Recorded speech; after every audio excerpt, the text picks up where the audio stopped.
ఓం శ్రీ పరమాత్మనే నమః. 15వ దశకము. ఛందస్సు మాలిని.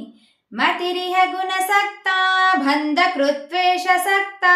త్వమృత కృదు పరుంధే భక్తి యోగస్తు శక్తిం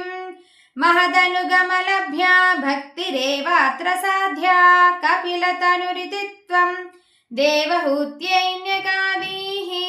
ప్రకృతి మహదహంకారాశ్చ మాత్రాశ్చ భూతాన్ యపిర్హృదపి దసాక్షి పురుషః పంచవింశః ఇతి విదిత విభాగో ముచ్యతే సౌ ప్రకృత్యా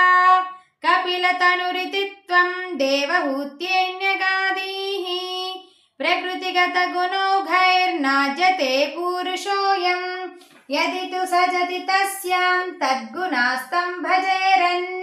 మదనుభజన తత్వాలోచనైః సాప్యపేయాత్ కపిలతనురితిత్వం దేవహూత్యైన్యగాదీః విమలమతిరుపాతైరాసనాద్యైర్మదంగం గరుడసమధిరూఢం దివ్యభూషాయుధాంకం రుచితులితతమాలం శీలయేతానువేలం కపిలతనురితిత్వం దేవహూత్యైన్యగాదీః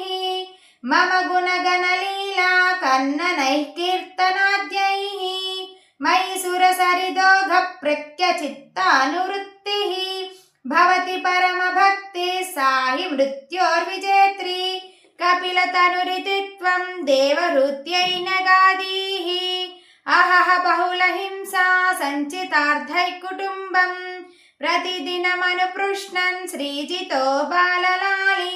విశతిః గుణసక్తో యాతనాం మయ్యభక్తః కపిలతనురితిత్వం దేవహూత్యైన్యగాదీః యువతి జఠరఖిన్నో జాతబోధోऽప్యకాండే ప్రసవగలితబోధః పీడయోల్లంఘ్య బాల్యం పునరపి బత ముహ్యత్యేవ తారుణ్యకాలే కపిలతనురితిత్వం దేవహూత్యైన్యగాదీః ఋతుసురగణయాజీ ధార్మికో యో గృహస్థః స చ నిపతతి కాలే దక్షిణాధోపగామి మయి నీతమకామం కర్మదూదక్పదార్థం కపితనునితిత్వం దేవహూత్యైన్యగాదీః ఇతి సువిదితవేద్యాం దేవహే దేవహూతిం కృతనుతిమనిగృహ్యత్వం గతో యోగి సంగైః విమలమతిరథాసౌ భక్తియోగేన ముక్తా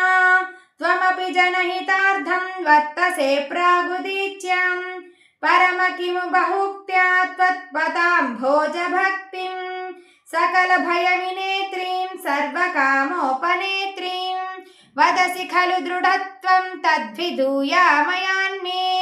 గురుపవనపురేష త్వయ్యుపాధస్త్వ భక్తిం